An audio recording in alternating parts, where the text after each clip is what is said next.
Hello everyone, good morning, welcome back to our channel. ಸುಮಾರು ಜನ ನೀವು ಹೇಗೆ ಎಲ್ಲಾ ಕೆಲ್ಸನೂ ಮ್ಯಾನೇಜ್ ಮಾಡ್ತೀರಾ?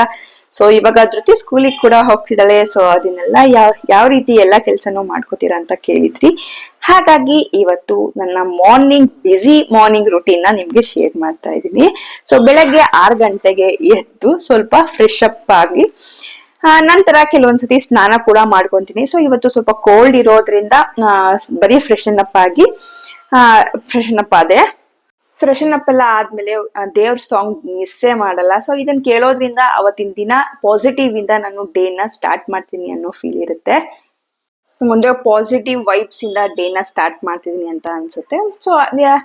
ಅದನ್ನ ದೇವ್ರ ನಾಮನ ಹಾಕಿ ಕೇಳಿಸ್ಕೊಂತ ನನ್ನ ರುಟೀನ್ ನ ಸ್ಟಾರ್ಟ್ ಮಾಡ್ತೀನಿ.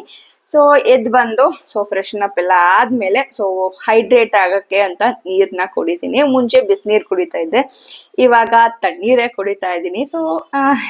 ದಿನವೆಲ್ಲ ಒಂದ್ ಸ್ವಲ್ಪ ಹೈಡ್ರೇಟ್ ಮಾಡೋದು ತುಂಬಾ ಇಂಪಾರ್ಟೆಂಟ್ ಆಗಿರುತ್ತೆ ಅಲ್ವಾ? ಅದಾದ್ಮೇಲೆ ಧೃತಿಗೆ ಹೇಳುವಷ್ಟೊತ್ತಿಗೆ ಹಾಲು ಕೂಡ ರೆಡಿ ಮಾಡ್ಬೇಕು. ಹಾಗಾಗಿ ಹಾಲು ಕಾಯಿಸ್ಕೊಳ್ಳೋಣ ಅಂತ ಹಾಲು ಕೂಡ ತೆಗೆದು, ಹಾಗೆ ಗ್ಯಾಸ್ ಸ್ಟವ್ ನ ರಾತ್ರಿನೇ ಒರೆಸಿ ಅಡಿಗೆ ಮನೆಲ್ಲ ಕ್ಲೀನ್ ಮಾಡ್ಬಿಟ್ಟಿರ್ತೀನಿ.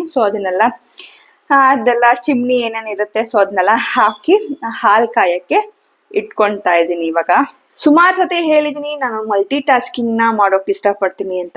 ನಾನು ಯಾವಾಗ್ಲೂ ಒಂದೇ ಕೆಲಸ ಮಾಡೋದಕ್ಕೆ ಇಷ್ಟ ಪಡಲ್ಲ.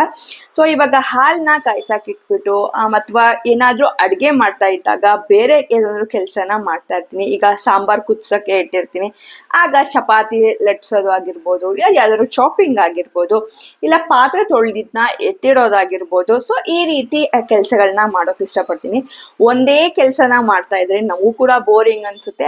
ಹಾಗೆ ಮಲ್ಟಿ ಟಾಸ್ಕಿಂಗ್ ಮಾಡೋದ್ರಿಂದ ಬೇಗ ಬೇಗ ಕೆಲ್ಸ ಕೂಡ ಆಗುತ್ತೆ. ಆಮೇಲೆ ನಮಗೋಸ್ಕರ ನಾವು ಬೇರೆ ಏನೇನ್ ಕೆಲ್ಸ ಇರುತ್ತೆ ಅದನ್ನ ಮಾಡ್ಕೊಳ್ಬಹುದು. ಮತ್ತೆ ಆರಾಮಾಗಿ ಒಂದ್ ಸ್ವಲ್ಪ ಹೊತ್ತು ರಿಲ್ಯಾಕ್ಸ್ ಕೂಡ ಮಾಡ್ಬೋದು. ನಮ್ಮ ಸೆಲ್ಫ್ ಕೇರ್ ರುಟೀನ್ಸ್ ಆಗಿರ್ಬೋದು, ಕೆಲವೊಬ್ರು ಎಕ್ಸರ್ಸೈಸ್ ಕೂಡ ಮಾಡ್ತಿರ್ತೀರಾ, ಅದಕ್ಕೂ ಕೂಡ ಟೈಮ್ ಆಗುತ್ತೆ. ಹಾಗಾಗಿ ನಾನು ಮಲ್ಟಿ ಟಾಸ್ಕಿಂಗ್ ಅಲ್ಲಿ ತುಂಬಾನೇ ಬಿಲೀವ್ ಮಾಡ್ತೀನಿ. ಅದನ್ನ ಜಾಸ್ತಿ ನಾನು ಮಾಡೋದೇ ಆ ಕೆಲ್ಸ.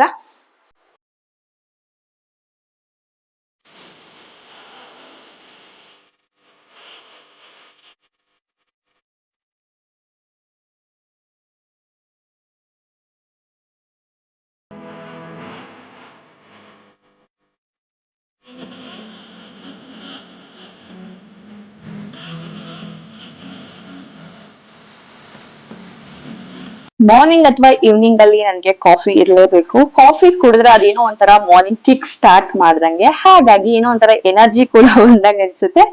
ಮತ್ತೆ ಇಲ್ಲ ಅಂತಂದ್ರೆ ಇನ್ನು ನಿದ್ದೆ ಮಾಡ್ತಾ ಇದೀನಿ, ನಿದ್ದೆ ಮೂಡಲ್ಲೇ ಇದ್ಬಿಡ್ತೀನಿ.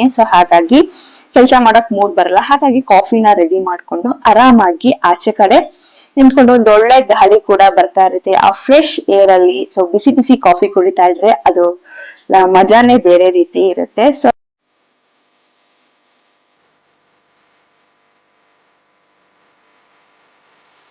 ಇಷ್ಟೆಲ್ಲ ಮಾಡೋ ಅಷ್ಟಿಗೆ 7 o'clock ಆಗಿಬಿಡುತ್ತೆ. ಆಮೇಲೆ ಜೊತೆಗೆ ಲಂಚ್ ಬಾಕ್ಸ್ ಆಗಿರ್ಬೋದು, ಮತ್ತೆ ನಮ್ಗೆ ಬ್ರೇಕ್ಫಾಸ್ಟ್ಗೆ ಅದನ್ನೆಲ್ಲ ರೆಡಿ ಮಾಡ್ಕೊಂತಾ ಇದೀನಿ. ಇವತ್ತು ನಾನು ಅವಳಿಗೆ ಪಾಲಕ್ ಪರಾಟ ಮಾಡ್ಕೊಡ್ತಾ ಇದೀನಿ. ನಿನ್ನೆ ರಾತ್ರಿ ಮಾಡಿದ್ದು ಉಳ್ದಿತ್ತು ಹಿಟ್ಟು. ಹಾಗಾಗಿ ಅದೇ ಬೇಕು ಅಂದ್ಲು. ಅವಳಿಗೆ ಬ್ರೇಕ್ಫಾಸ್ಟ್ಗೂ ಅದೇ ಬೇಕು ಅಂದ್ಲು, ಲಂಚ್ ಬಾಕ್ಸ್ಗೂ ಅದೇ ಬೇಕು ಅಂದ್ಲು. ಹಾಗಾಗಿ ಅದನ್ನೇ ಮಾಡ್ತಾ ಇದೀನಿ. ನಮಗೂ ಕೂಡ ಅದನ್ನೇ ಮಾಡ್ಬಿಡೋಣ, ಹಿಟ್ಟು ಉಳ್ಕೊಂಡಿತ್ತು, ಇಲ್ಲಾಂದ್ರೆ ಹಾಳಾಗ್ಬಿಡುತ್ತೆ, ವೇಸ್ಟ್ ಆಗುತ್ತೆ. ಹಾಗಾಗಿ ಅದನ್ನೇ ಎಲ್ಲಾರ್ಗೂ ಮಾಡೋಣ ಅಂತ ರೆಡಿ ಮಾಡ್ಕೊಂತಾ ಇದೀನಿ.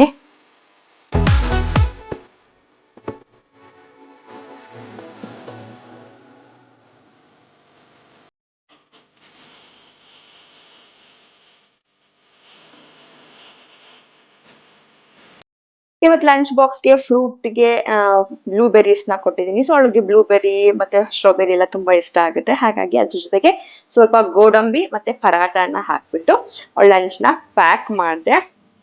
ಅವಳ ಲಂಚ್ ಬಾಕ್ಸ್ ಪ್ಯಾಕ್ ಮಾಡಿದ್ಮೇಲೆ ಅವಳನ್ನ 8 ಗಂಟೆ ಹೊತ್ತಿಗೆ ಎಬ್ಬಿಸ್ಕೊಂಡು ಕರ್ಕೊಂಡ್ ಬಂದೆ. ಅವಳ ಎದ್ದ ತಕ್ಷಣ ಅವಳನ್ನ ಕಡಲ್ ಮಾಡಿ ಅವಳಿಗೆ ಮುದ್ದು ಮಾಡಿ ಆ ಟೈಮ್ ಅನ್ನೋದು ನಮ್ಗೆ ತುಂಬಾನೇ ಪ್ರಿಷಿಯಸ್ ಆಗಿರುತ್ತೆ.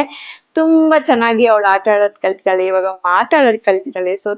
ತುಂಬಾ ಮಾತಾಡ್ತಾಳೆ.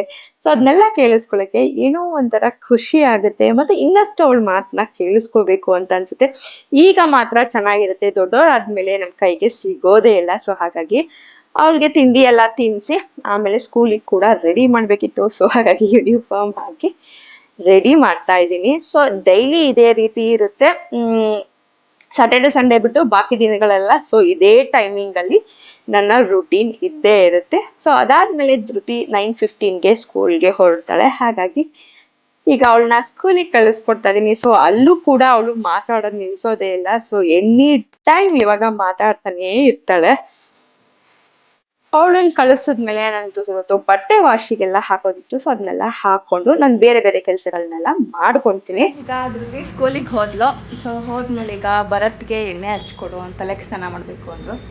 ಸೊ ಹಾಗಾಗಿ ಸೊ ಬನ್ನಿ, ಅವ್ರಿಗೆ ಸ್ವಲ್ಪ ಡ್ಯಾಂಡ್ರಫ್ ಕೂಡ ಇದೆ. ಸೊ ಅದಕ್ಕೆ ಒಂದು ಆಯಿಲ್ ಕೂಡ ತರಿಸಿದ್ದೀನಿ. ಸೊ ಅದ್ರ ಬಗ್ಗೆ ನಿಮಗೆ ಇನ್ಫಾರ್ಮೇಶನ್ ಕೊಡ್ತೀನಿ. ಸೊ ನಿಮಗೂ ಕೂಡ ಯೂಸ್ ಆಗುತ್ತೆ. ಹಾಗಾಗಿ ಆಯಿಲ್ ಬಂದು ಶೀರ್ ಸೀಕ್ರೆಟ್ ಅಂತ. ಸೊ ಇದರಲ್ಲಿ ಆಮ್ಲ ಮತ್ತೆ ಕರ್ಪೂರ ಇದೆ. ಸೊ ಇವೆರಡು ನಮ್ಮ ಹೇರ್ಗೆ ಒಂದೊಳ್ಳೆ ನರಿಶ್ಮೆಂಟ್ ಕೊಡುತ್ತೆ. ನಿಮ್ಮಲ್ಲಿ ಏನಾದ್ರೂ ಡ್ಯಾಂಡ್ರಫ್ ಇದ್ರೆ ಅದನ್ನ ರಿಮೂವ್ ಮಾಡುತ್ತೆ. ಯಾಕಂದ್ರೆ ಇದ್ರಲ್ಲಿ ಕರ್ಪೂರ ಹಾಕಿದ್ದಾರೆ. ಆ ಘಾಟಿಗೆನೆ ನಿಮ್ಮ ಡ್ಯಾಂಡ್ರಫ್ ರಿಮೂವ್ ಆಗುತ್ತೆ. ಆಮ್ಲ ನಮ್ಮ ಹೇರ್ ಫಾಲ್ಗೂ ಕೂಡ ಒಳ್ಳೇದು, ಹಾಗೆ ಡ್ಯಾಂಡ್ರಫ್ ಹೋಗ್ಸಕ್ಕೂ ಕೂಡ ತುಂಬಾನೇ ಒಳ್ಳೇದು. ಇದನ್ನ ಯೂಸ್ ಮಾಡೋದು ತುಂಬಾನೇ ಸುಲಭ.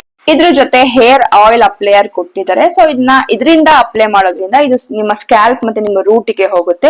ಇದರಲ್ಲಿ ಅಪ್ಲೈ ಮಾಡಿ ಒಂದು ಸ್ವಲ್ಪ ಹೊತ್ತು ಇದನ್ನ ನೀಟಾಗಿ ಚೆನ್ನಾಗಿ ಮಸಾಜ್ ಮಾಡ್ಕೊಂಡು 1 hour ಚೆನ್ನಾಗಿ ಬಿಡಿ. ನಂತರ ಒಂದು ಒಳ್ಳೆ ರಿಸಲ್ಟ್ ಕೊಡುತ್ತೆ ಅಂತಾನೆ ಹೇಳ್ಬೋದು. ಸೊ ಭರತ್ ವಾಶ್ ಮಾಡಿದ್ಮೇಲೆ ನಾನು ತೋರಿಸ್ತಾ ಇದೀನಿ. ಸೊ ಅವ್ರಿಗೆ ಡ್ರೈ ಸ್ಕ್ಯಾಲ್ಪ್ ಕೂಡ ಇತ್ತು. ಸೊ ಅದು ಕೂಡ ರಿಮೂವ್ ಆಗಿದೆ. ಸೊ ಇದನ್ನ ವಾರಕ್ಕೆ 1 ಸತಿ ಅಥವಾ 2 ಸತಿ ಯೂಸ್ ಮಾಡೋದ್ರಿಂದ ಒಳ್ಳೆ ರಿಸಲ್ಟ್ ಸಿಗುತ್ತೆ. ಇದನ್ನ ಅಪ್ಲೈ ಮಾಡೋದ್ರಿಂದ ಹೇರ್ ಸ್ಟ್ರೆಂಥನ್ ಆಗುತ್ತೆ, ಹೇರ್ ಲಾಸ್ ಪ್ರಿವೆಂಟ್ ಆಗುತ್ತೆ, ಹಾಗೆ ಡ್ಯಾಂಡ್ರಫ್ ಕೂಡ ರಿಮೂವ್ ಆಗೋಕ್ಕೆ ಹೆಲ್ಪ್ ಆಗುತ್ತೆ. ನಿಮಗೆ ಇನ್ನಷ್ಟು ಅದ್ರ ಬಗ್ಗೆ ಇದು ಆಯಿಲ್ ಬಗ್ಗೆ ಇನ್ಫಾರ್ಮೇಶನ್ ಬೇಕು ಅಂದರೆ ಇಲ್ಲಿ QR ಕೋಡ್ ಇದೆ. ಸೊ ಇದನ್ನ ಸ್ಕ್ಯಾನ್ ಮಾಡಿದ್ರೆ ಇದ್ರ ಬಗ್ಗೆ ಇನ್ನಷ್ಟು ಇನ್ಫಾರ್ಮೇಶನ್ ನಿಮಗೆ ತಿಳಿಸುತ್ತೆ. ಸೊ ಈ ಪ್ರಾಡಕ್ಟ್ ಏನಾದರೂ ನಿಮಗೆ ಬೇಕು ಅಂದರೆ ಡಿಸ್ಕ್ರಿಪ್ಷನ್ ಬಾಕ್ಸಲ್ಲಿ ಲಿಂಕ್ ಹಾಕಿರ್ತೀನಿ, ಅಲ್ಲಿ ಹೋಗಿ ಪರ್ಚೇಸ್ ಮಾಡಿ. ಸೊ ಅವ್ರಿಗೆ ಆಯಿಲ್ ಅಪ್ಲೈ ಮಾಡಿ ನನಗೆ ಬ್ರೇಕ್ಫಾಸ್ಟ್ ಮಾಡ್ಕೊಳ್ಳೋಣ ಅಂತ ಬಂದೆ. ಸೊ ನಾರ್ಮಲ್ ಆಗಿ ನಾನು 9:30 10 o'clockಗೆ ನಾನು ಬ್ರೇಕ್ಫಾಸ್ಟ್ ಮುಗಿಸ್ಕೊಳ್ತೀನಿ. ಹಾಗಾಗಿ ಭರತ್ ಲೇಟಾಗಿ ತಿಂತೀನಿ ಅಂದರು. ಸೊ ನನಗೆ ಬ್ರೆಡ್ ಇತ್ತು. ಸೊ ಅದನ್ನ ರೋಸ್ಟ್ ಮಾಡಿ ಕಾಫಿ ಮಾಡಿಕೊಂಡು ಆರಾಮಾಗಿ ಟಿವಿ ನೋಡ್ತಾ ನನ್ನ ಬ್ರೇಕ್ಫಾಸ್ಟ್ ಮಾಡೋಣ ಅಂತ ಬಂದೆ.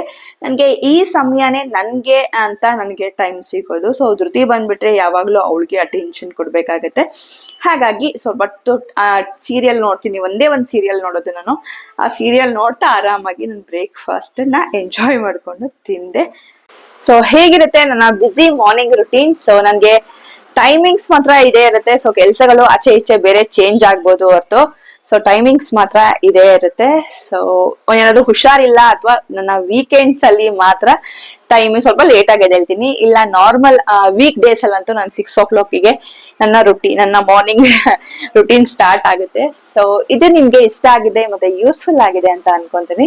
ಇಷ್ಟ ಆದಲ್ಲಿ ಪ್ಲೀಸ್ ಲೈಕ್ ಮಾಡೋದ್ ಮರಿಬೇಡಿ. ನಿಮ್ ಒಂದು ಲೈಕ್ ನನಗೆ ಒಂದು ಮೋಟಿವೇಶನ್ ತರ ಅನ್ಸುತ್ತೆ. ನೆಕ್ಸ್ಟ್ ಒಂದು ಒಳ್ಳೊಳ್ಳೆ ವಿಡಿಯೋಸ್ ಮಾಡೋಣ ಅಂತ ಮೋಟಿವೇಶನ್ ಫೀಲ್ ಬರುತ್ತೆ. ಸೊ ಹಾಗಾಗಿ ನಮ್ ಚಾನೆಲ್ ನ ಇನ್ನೂ ಸಬ್ಸ್ಕ್ರೈಬ್ ಮಾಡ್ಕೊಳ್ದಲ್ಲೇ ನೋಡ್ತಾ ಇದ್ದೀರಾ ಅಂದ್ರೆ ದಯವಿಟ್ಟು ಸಬ್ಸ್ಕ್ರೈಬ್ ಮಾಡ್ಕೊಳ್ಳಿ. ಹಾಗೆ ಪಕ್ಕದಲ್ಲಿ ಸಬ್ಸ್ಕ್ರೈಬ್ ಬಟನ್ ಪಕ್ಕದಲ್ಲೇ ಬೆಲ್ ಐಕಾನ್ ಕೂಡ ಇದೆ. ಅದನ್ನ ಕ್ಲಿಕ್ ಮಾಡೋದ್ರಿಂದ ನಿಮ್ಗೆ ವಿಡಿಯೋಸ್ ಅಪ್ಲೋಡ್ ಮಾಡಿದ ನೋಟಿಫಿಕೇಶನ್ ಆಗಿ ಸಿಗ್ತಾ ಹೋಗುತ್ತೆ. Thank you for watching. Have a nice day. See in the next vlog. Take care. Bye by.